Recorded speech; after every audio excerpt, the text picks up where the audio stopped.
Baik,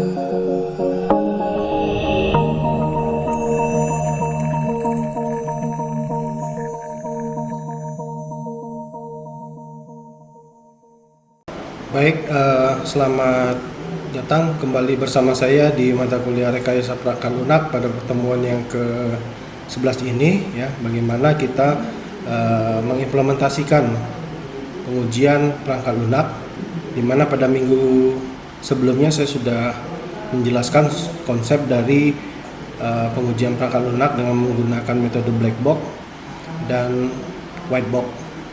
Baik, kita mulai dari pengujian black box. Nah, di sini pengujian black box itu merupakan metode uji coba black box memfokuskan pada kebutuhan fungsional dari software. Karena itu, uji coba black box memungkinkan pengembang software untuk membuat himpunan kondisi input yang akan melatih seluruh syarat-syarat fungsional suatu program. Uji coba black box bukan merupakan alternatif dari uji coba white box, tetapi dia merupakan pendekatan yang melengkapi untuk menemukan kesalahan lainnya. Nah, dengan kata lain bahwa black box testing itu dilakukan pengujiannya itu berdasarkan pada detail aplikasi, ya, seperti contohnya penambahan tampilan aplikasi, kemudian fungsi-fungsi yang ada pada aplikasi, dan kesesuaian dari alur fungsi dengan proses bisnis yang diinginkan oleh customer. Nah, black box testing ini juga lebih menguji kepada tampilan luar ataupun interface dari suatu aplikasi agar dapat dengan mudah digunakan oleh customer. Nah, pengujian ini juga tidak melihat pengujian source code program atau pengujian internal, tetapi black box testing bekerja dengan mengabaikan struktur kontrol sehingga perhatiannya hanya fokus pada informasi domain seperti itu. Nah, terus kemudian kategori kesalahan pada metode black box, yaitu yang pertama adalah fungsi-fungsi yang salah ataupun hilang. Nah, kemudian kesalahan antarmuka dan interface, kesalahan dalam struktur data atau akses database eksternal. Kemudian ada kesalahan performa dan kesalahan inisialisasi dan terminasi. Nah, ini merupakan kategori yang harus dilakukan pada saat kita melakukan pengujian black box. Nah, bagaimana proses pengujian black box testing? Yang pertama adalah kita menganalisis kebutuhan dan spesifikasi dari perangkat lunak tersebut. Kemudian memilih jenis input yang memungkinkan menghasilkan output yang benar, serta jenis input yang memungkinkan output yang salah pada perangkat lunak yang sedang kita uji. Nah, terus kemudian menentukan output untuk suatu jenis input. Kemudian menguji pengujian yang dilakukan itu dengan input-input yang telah benar, kemudian kita seleksi dalam melakukan pengujiannya. Kemudian pembandingan output yang dihasilkan dengan output yang diharapkan, dan menentukan fungsionalitas yang seharusnya ada pada perangkat lunak yang sedang kita uji. Nah, itu merupakan langkah-langkah dari proses pengujian dengan menggunakan black box testing. Nah, sedangkan ruang lingkup dari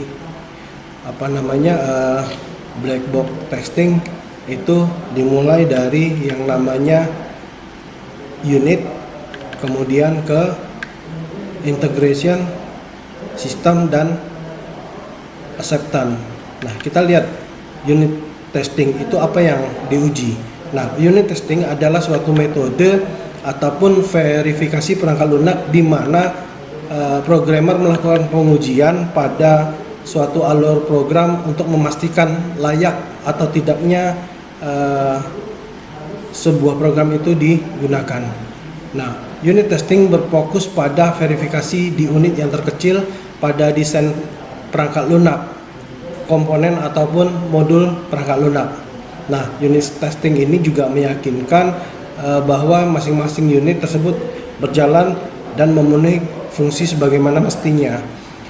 Tujuan lain dilakukannya unit testing adalah untuk menguji setiap bagian dari perangkat lunak dengan memisahkannya menjadi unit-unit yang terkecil. Contohnya, misalnya kita melakukan pemeriksaan kode program pada event, kemudian prosedur, dan function. Nah, pengujian semacam ini biasanya dilakukan oleh para developer. Kemudian yang kedua adalah integration testing. Nah, integration testing itu dilakukan adalah dengan memeriksa bagaimana unit-unit tersebut dapat bekerja sebagai suatu kombinasi, bukan lagi sebagai unit yang individual. Sebagai contoh, dalam fase pengujian ini, modul perangkat lunak yang berbeda digabungkan kemudian diuji. Kedua function yang akan diuji harus telah berjalan dengan baik secara individu pada unit testing. Nah, pengujian integrasi sebaiknya itu dilakukan dengan cara bertahap untuk menghindari kesulitan penelusuran jika terjadi bug, dan pengujian pada metode ini juga dilakukan oleh seorang tester. Nah, terus kemudian yang ketiga yang lebih besar lagi ruang lingkupnya adalah sistem testing. Sistem testing adalah tes akhir ya untuk memverifikasi bahwa sistem sudah memenuhi spesifikasi. Testing dilakukan pada sistem yang sudah terintegrasi dan selesai di-develop. Nah, sistem testing dilakukan dengan menggunakan data yang menggambarkan data yang sesungguhnya yang akan digunakan oleh pengguna terhadap aplikasi. Karena itu, aplikasi harus terlihat dan berfungsi sebagaimana mestinya terhadap end user. Terus kemudian acceptance testing. Nah, seperti integration testing, acceptance testing itu juga meliputi testing pada keseluruhan aplikasi. Tetapi perbedaannya terletak pada siapa yang melakukan testing. Pada tahap ini, end user yang terpilih melakukan testing terhadap fungsi-fungsi aplikasi. Ya, testing yang digunakan merupakan simulasi penggunaan nyata dari aplikasi pada lingkungan yang sebenarnya. Nah, acceptance testing dilakukan untuk menemukan apakah persyaratan spesifikasi atau kontrak sudah terpenuhi sesuai dengan requirement di awalnya.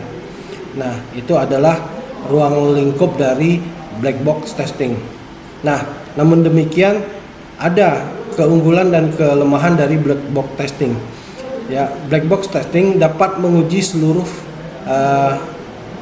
fungsionalitas perangkat lunak. Nah, black box testing dapat memilih subset tes yang secara efektif dan efisien untuk menemukan cacat. Dengan cara ini, black box testing dapat membantu memaksimalkan testing investment. Kemudian, ketika tester melakukan black box testing, testing tidak akan pernah yakin apakah perangkat lunak yang diuji itu benar-benar lolos dari pengujian. Nah, terus kemudian kelemahan daripada black box testing ini, yang pertama, uji kasus sulit didesain tanpa spesifikasi yang jelas. Nah, terus kemungkinan memiliki pengulangan tes yang sudah dilakukan oleh programmer, dan beberapa bagian back-end tidak diuji sama sekali. Dan terus kemudian untuk pengujian black box ini tidak membutuhkan spesifikasi khusus untuk testernya, jadi tidak harus menguasai teknis pembuatan dari aplikasi, tetapi tester hanya mengecek ataupun melakukan pengujian pada interface yang ada pada program tersebut. Nah, ini adalah sebuah contoh bagaimana kita menguji sebuah perangkat lunak dengan menggunakan metode black box. Nah, di sini ada beberapa skenario yang dilakukan ya, yaitu skenario pengujian, kemudian ada test case, dan hasilnya apa yang diharapkan, hasil pengujiannya seperti apa, serta kesimpulannya. Nah, sebagai contoh misalnya di sini ya, yang mau kita uji adalah tentang form login ya, dimana di form login ini ada dua informasi yang akan kita uji, yaitu email dan password. Nah, skenario pengujiannya seperti apa? Misalnya mengisi username dengan benar, dan password yang kosong.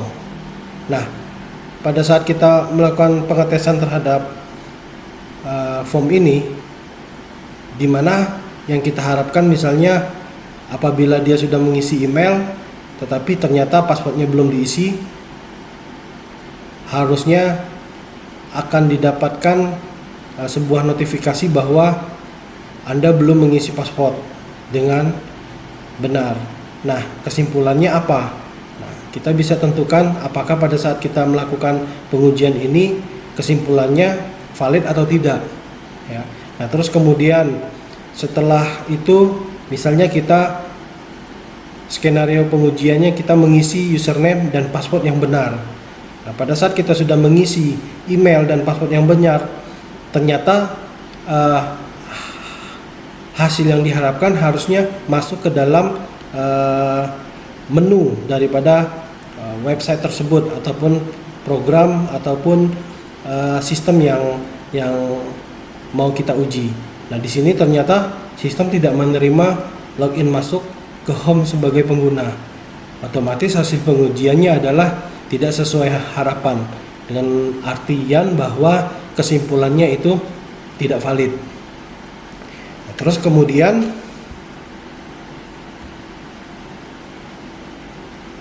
ada lagi skenario pengujian login dengan memasukkan alamat email yang salah. Misalnya test case-nya seperti itu ya, Anda bisa lihat. Nah, sistem akan menolak akses login dan menampilkan pesan the email or password you entered is incorrect. Nah, artinya apabila ada salah satu ya atribut yang salah yang pada saat kita memasukkan email dan passwordnya, maka akan menampilkan pesan seperti itu. Nah, kemudian ternyata hasil pengujiannya seperti yang kita harapkan. Otomatis kesimpulannya bahwa